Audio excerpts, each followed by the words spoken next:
तो नमस्कार दोस्तों।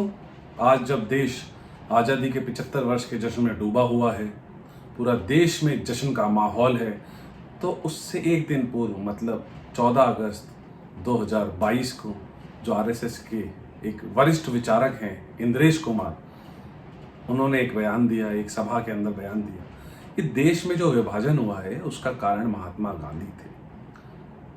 तो आइए पहले मैं सुनवाता हूँ कि इंद्रेश कुमार ने क्या कहा, उसके बाद में हम बात करेंगे कि आरएसएस की देश की आज़ादी में क्या भूमिका रही है। के रूप में बापू अगर जिन्ना और नेहरू को अपना एडीसी नहीं चुनते अंग्रेजों से वार्ता के लिए, तो भारत के टुकड़े नहीं होते। अगर वो एडीसी चुन लेते पटेल को, सुभाष को, अरविंद, महर्षि अरविंद को, तो भारत का विभाजन नहीं होता। बापू की छोटी सी भूल ने भारत को टुकड़े कर दिए, इसलिए आजादी मिली पर टुकड़ों के साथ मिली। तो आपने सुना किस तरीके से इंद्रेश कुमार देश के विभाजन के लिए गांधी को जिम्मेदार ठहरा रहे हैं। तो आइए हम बात करते हैं आरएसएस की क्या भूमिका रही देश की आज़ादी के अंदर। तो आइए सबसे पहले बात करते हैं केबी हेडगेवर की। हेडगेवर जो थे वो आरएसएस के संस्थापक रहे। आरएसएस के संस्थापक रहने से पहले उन्होंने कांग्रेस के सदस्य थे और कांग्रेस के सदस्य रहते हुए 1919 से लेकर 1924 के बीच में जो खिलाफत आंदोलन हुआ था, उस खिलाफत आंदोलन के अंदर उन्होंने पार्ट किया था और पार्ट करने के चलते उनको 1 साल की जेल हुई थी। जब वो जेल से बाहर निकले 1924 के अंदर, 1925 के अंदर, तो उन्होंने सितंबर 1925 में सावरकर के विचारों से एक प्रेरित होकर के, एक प्रेरणा मिली उनको सावरकर के विचारों से, और प्रेरित होकर के उन्होंने आरएसएस की स्थापना की। अब आरएसएस के स्थापना के बाद से ही और 1947 तक ना तो आरएसएस ना हेडगेवर को, दोनों में से कोई भी ना तो देश की आज़ादी के लिए लड़ाई की, बल्कि उन्होंने जो सरकार, जो उपनिवेशी ताकतें थी, जो ब्रिटिश हुकूमत थी, उनके वफादार बने रहे और उनके वफादारी के कारण जो देश का जो स्वतंत्रता आंदोलन था उसका लगातार विरोध करते रहे। तो आरएसएस द्वारा प्रकाशित हेडगेवर की जो जीवनी है उसके अंदर लिखा हुआ है कि जब नमक आंदोलन 1930 में गांधी जी ने शुरुआत की थी, तो हेडगेवर ने जगह जगह सूचना पहुंचाई थी, ना तो संघ और ना ही संघ का कोई सदस्य इस आंदोलन में ना तो पार्ट करेगा और ना ही हम किसी भी तरीके से इसके अंदर सम्मिलित हैं। तो आप समझ लीजिए, जब गांधी जी नमक आंदोलन शुरू कर रहे थे तो वो ब्रिटिश हुकूमत के खिलाफ था और ब्रिटिश हुकूमत भी उसके खिलाफत कर रही थी और संघ भी उसकी खिलाफत कर रहा था। तो आप सोचिए कि आरएसएस को आज की तारीख में आप देशभक्त संस्था बता रहे हैं, तो वो किस तरीके की देशभक्त संस्था थी उस टाइम पे। चलिए आगे बात करते हैं 1942 के भारत छोड़ो आंदोलन की। जब 8 अगस्त 1942 को गांधी जी ने भारत छोड़ो आंदोलन का आगाज किया और आगाज करने के साथ ही उन्होंने कहा कि जितने भी जो भारतीय हैं जो अंग्रेजी हुकूमत के अंदर, अंग्रेजी फ़ौजों के अंदर और अंग्रेज ऑफिस के अंदर काम कर रहे हैं, वो उस काम को छोड़ें और इस जो आंदोलन है उसका पार्ट बने और पार्ट बन के अंग्रेज़ों को इस देश को छोड़ने के लिए मजबूर कर दें। तो हेडगेवर क्या कर रहे थे उस टाइम पे? हेडगेवर ने इस आंदोलन में शामिल नहीं होने के लिए आह्वान किया। आरएसएस ने अपने कार्यकर्ताओं से, अपने स्वयंसेवकों से यह आह्वान किया कि इस आंदोलन को समर्थन नहीं करें, इसका विरोध करें। और जब आंदोलन के 1.5 साल बाद ब्रिटिश हुकूमत ने एक मेमो लिखा, अपना एक नोट लिखा मेमो के अंदर, तो उन्होंने लिखा कि आरएसएस ने कानून की पालना की और कानून की पालना करते हुए इस आंदोलन का विरोध किया। तो देखा आपने किस तरीके से हेडगेवर 1925 से लेकर के और 1947 तक जो भारत का जो आज़ादी का मूवमेंट था, एक अलग तरीके का एक जो आज़ादी का आंदोलन चल रहा था, उसके कितना खिलाफ थे और आज हेडगेवर को देशभक्त बताया जा रहा है। तो इसमें मुझे हंसी आती है। चलिए आगे जो इनके दूसरे हैं, जो तथाकथित देशभक्त हैं और जो अलग तरीके के, जिनको ये बार बार जो वीर कहने की बात करते हैं, अब पता नहीं कहाँ से वीर हैं, तो आज हम बात करेंगे विनायक दामोदर सावरकर की। तो आइए इसी कड़ी में बात करते हैं अब आगे विनायक दामोदर सावरकर की। बीजेपी हमेशा से और आरएसएस हमेशा से सावरकर को जो है वो वीर बताती रही है। वो पता नहीं कहाँ से वीर थे, जो माफ़ी वीर ज़रूर थे, और उन्होंने ब्रिटिश हुकूमत से कितनी बार माफ़ी मांगी है ये सभी को पता है। भाजपा जो है वो जो ऐतिहासिक सच्चाई है सावरकर के बारे में और संघ के बारे में, उसको छुपाने के लिए और उसको झुठलाने की बार बार कोशिश करती है, और बार बार उनकी कोशिश नाकाम होती है, क्योंकि इतिहास में सब कुछ लिखा हुआ है, इतिहास में सब कुछ सबको पता है। अगर आप इतिहास को टटोलेंगे तो आपको सच्चाई के बारे में पता चलेगा कि सावरकर जो थे वो वीर नहीं थे, वो माफ़ी वीर थे। उन्होंने अंग्रेज़ों से बहुत बार माफ़ी मांगी, और माफ़ी मांगते हुए वे क्या लिखते हैं मैं आपको पढ़ कर के बताना चाहता हूँ ये बात। सावरकर ने अंग्रेज़ों को सौंपे अपने माफ़ीनामे के अंदर वो कहते हैं कि अगर सरकार अपनी असीम भलमत साहत और दयालुता से मुझे रिहा करती है तो मैं यकीन दिलाता हूं कि मैं संविधानवादी विकास का सबसे कट्टर समर्थक रहूंगा और अंग्रेजी सरकार के प्रति वफादार रहूंगा। तो आप देखें किस तरीके से वो माफ़ीनामे लिख रहे हैं, और माफ़ीनामे के अंदर वो दंडवत प्रणाम कर रहे हैं ब्रिटिश हुकूमत को। वो ये नहीं बोल रहे कि मैं आपके खिलाफ लड़ाई करूंगा, आप हमारा देश छोड़ जाओ। वो कह रहे हैं कि मैं आपके प्रति वफादार रहूंगा, और इस माफ़ीनामे के, इस वफादारी के एवज में उनको क्या मिलता है? 60 रुपये प्रति माह की पेंशन, जो उस समय के जो कलेक्टर हुआ करते थे उनकी भी तनख्वाह इतनी नहीं थी जितनी पेंशन सावरकर को मिलती थी। सावरकर की सच्चाई ये रही है कि सावरकर ने अपनी रिहाई से लेकर के 1966 तक का जो समय है पूरा, जिसके अंदर बीच में महात्मा गांधी की हत्या भी है, वो सारा समय गांधी के खिलाफ लगाया है। उन्होंने गांधी की विचारधारा का पुरजोर विरोध किया है, और विरोध तक के सीमित नहीं रही ये सारी चीज़ें। विरोध इतना किया, इतनी घृणा की कि 30 जनवरी 1948 को हमें हमारे जो राष्ट्रपिता महात्मा गांधी हैं उनको खोना पड़ा। सावरकर उस हिंदुत्व के जनक हैं जो हिंदू और मुसलमान में फूट डालने वाला है, और हमेशा से वो उन्होंने कहा है कि हिंदुस्तान जो है वो हिंदू राष्ट्र है, और इसमें और किसी भी, चाहे वो मुसलमान हो, सिख हो, ईसाई हो, पारसी हो, जैन हो, बौद्ध हो, उनकी कोई जगह नहीं है, ये हिंदू राष्ट्र है। मैं आपको बताना चाहता हूँ कि ये जो स्वतंत्रता संग्राम था, ये धर्मनिरपेक्ष एक आंदोलन था जो कांग्रेस के नेताओं और कांग्रेस की अगुवाई में लड़ा गया, जिसके अग्रदूत महात्मा गांधी थे। महात्मा गांधी के साथ में जब पंडित जवाहरलाल नेहरू थे, पटेल थे, मौलाना आज़ाद थे, और सैकड़ों स्वतंत्रता सेनानी इनके साथ में सम्मिलित थे। मुस्लिम लीग क्या कह रही थी? मुस्लिम लीग ये कह रही थी कि ये हमारा आंदोलन नहीं है, ये तो सिर्फ ये अलग हिंदुस्तान का है, मुस्लिम एक अलग राष्ट्र है। और यही आरएसएस और हिंदू महासभा भी यही कह रही थी कि ये हमारा आंदोलन नहीं है। और दोनों ही, चाहे मुस्लिम लीग हो, चाहे से जो हिंदू महासभा हो, चाहे से आरएसएस हो, ये सभी लोग मिलकर के इस स्वतंत्रता आंदोलन का विरोध कर रहे थे। और इतना ही नहीं, इस स्वतंत्रता आंदोलन को विफल करने के लिए मुस्लिम लीग, आरएसएस, हिंदू महासभा, ये तीनों ही संगठन ये ब्रिटिश हुकूमत का पुरजोर समर्थन कर रहे थे इस आंदोलन को विफल करने के लिए। तो आप सोचिए कि जो सावरकर हैं वो आज़ादी के आंदोलन के समय क्या कर रहे थे। अब आगे बढ़ते हैं तो बात करते हैं 1940 की। 1940 में मोहम्मद अली जिन्ना मुस्लिम लीग के एक अधिवेशन के अंदर द्विराष्ट्र की एक संभावना व्यक्त करते हैं, द्विराष्ट्र की एक थ्योरी देते हैं, और वो बोलते हैं हिंदू और मुसलमान दो अलग अलग राष्ट्र हैं, ये एक राष्ट्र नहीं हो सकते। लेकिन हम पीछे चल करके अगर देखेंगे तो ये नीति तो सावरकर ने 1937 में बोल दिया था कि हिंदू और मुसलमान दो अलग अलग राष्ट्र हैं, ये एक राष्ट्र नहीं है। 1937 के अधिवेशन के अंदर सावरकर क्या कहते हैं वो मैं आपको कोट करके पढ़ करके बताना चाहता हूँ।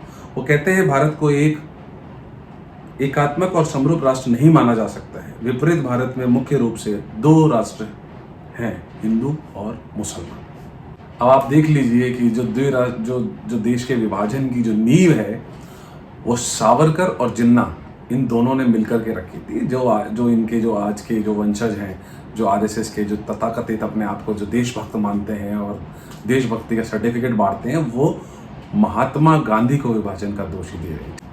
चलिए आगे बढ़ते हैं 8 अगस्त 1942 की तरफ। 8 अगस्त 1942 को महात्मा गांधी भारत छोड़ो आंदोलन का आगाज़ करते हैं, और उस आगाज़ में भारतीयों से अपील करते हैं कि वो अपने जो सरकारी ऑफिस में काम कर रहे हैं भारत और जो ब्रिटिश सेना में काम कर रहे हैं, वो ब्रिटिश इन सबको छोड़ करके उनका विरोध करें। तो सावरकर क्या कर रहे थे उस टाइम पे? सावरकर ने क्या कहा, अपने हिंदू महासभा के लोगों को कहा कि हम इसका पुरजोर विरोध करते हैं। और सावरकर की लीडरशिप के अंदर हिंदू महासभा ने पूरे देश के अंदर एक प्रोग्राम चलाया और उसके अंदर उन्होंने युवाओं को प्रेरित किया कि वे ब्रिटिश आर्मी के अंदर भर्ती हों। तो अब आप देखिए कि वो पूरी कोशिश कर रहे थे कि भारत छोड़ो आंदोलन जो है वो भारत छोड़ो आंदोलन विफल हो जाए और देश को अभी किसी भी तरीके की आज़ादी की ज़रूरत नहीं है। और वो जो उनको 60 रुपये पेंशन मिल रही थी उसका वो हक अदा कर रहे थे। चलिए इसके आगे बढ़ते हैं। 15 अगस्त 1947 को देश आज़ाद हो जाता है। आज़ाद हिंदुस्तान में हम सभी लोग सांस ले रहे थे, तभी एक मौका आता है 30 जनवरी 1948। 30 जनवरी 1948 को इस आज़ाद हिंदुस्तान के पहले आतंकवादी नाथूराम गॉडसे ने हमारे राष्ट्रपिता महात्मा गांधी की गोली मार के हत्या कर दी। उस हत्या के अंदर अभियुक्त सावरकर थे। तो इस सावरकर के जो केस चला, आगे की सब जो प्रोसीडिंग हुई, उसके ऊपर पटेल ने नेहरू, गोवलकर और दीनदयाल उपाध्याय को अलग अलग पत्र लिखे हैं। उन पत्र में उन्होंने क्या कहा है मैं आपको बताना चाहता हूँ। 27 फरवरी 1948 को नेहरू को भेजी गई अपनी चिट्ठी में पटेल ने लिखा कि गांधी की हत्या में आरएसएस शामिल नहीं था। ये काम हिंदू महासभा के कट्टर धड़े का था जो सीधे सावरकर के नेतृत्व में काम कर रहा था। उसे ने साजिश बनाई मगर गांधी की हत्या का स्वागत किया और संघ और महासभा के लोगों ने गांधी की हत्या का स्वागत किया था। ये लोग गांधी की विचारधारा, उसकी सोच के सख्त खिलाफ थे। मगर इसके अलावा मुझे नहीं लगता है कि संघ या हिंदू महासभा के किसी और सदस्य पर इस अपराध का इल्जाम लगाना मुमकिन है। तो ये पटेल लिख रहे थे 27 फरवरी 1948 को, लिख रहे थे नेहरू को जो उन्होंने पत्र लिखा। उसकी जब प्रोसीडिंग आगे बढ़ी, जब अलग अलग तथ्य पटेल के सामने आए, तो पटेल ने 2 पत्र इसके बाद में और लिखे। 18 जुलाई 1948 को पटेल श्यामा प्रसाद मुखर्जी को एक पत्र लिखते हैं और उस पत्र में कहते हैं, गांधी जी की हत्या का एक केस अभी कोर्ट में है, इसीलिए आरएसएस और हिंदू महासभा इन दोनों संगठनों के शामिल होने पर मैं कुछ नहीं कहूँगा। लेकिन हमारी रिपोर्ट से इस बात की पुष्टि होती है कि जो हुआ वो इन दोनों संगठनों की गतिविधियों का नतीजा है, खास तौर पे आरएसएस के किए का। देश में इस तरीके का माहौल बनाया गया कि इस तरीके की विभत्स घटना हो सकी। मेरे दिमाग में इस बात को लेकर कोई शक नहीं है कि हिंदू महासभा का कट्टर धड़ा गांधी की हत्या की साजिश में शामिल था। आरएसएस की गतिविधियों के कारण भारत सरकार और इस देश के अस्तित्व पे सीधा खतरा पैदा हुआ है। पटेल एक और पत्र लिखते हैं 11 सितंबर 1948 को। किनको? जो उस समय के सरसंघ चालक थे, जो आरएसएस प्रमुख थे, गुरु गोवलकर। वो अपनी चिट्ठी में कहते हैं कि संघ के सारे भाषण सांप्रदायिक जहर से भरे थे। जहर फैलाना और हिंदुओं को अपनी रक्षा के लिए अति उत्साहित करना जरूरी नहीं था। इसी जहर का नतीजा था कि देश को गांधी जी के अनमोल जीवन के बलिदान का दर्द झेलना पड़ा। अब ना ही भारत सरकार और ना ही देश के लोगों को 1 इंच भी सहानुभूति संघ के लिए बची है, बल्कि संघ के प्रति विरोध बढ़ गया है।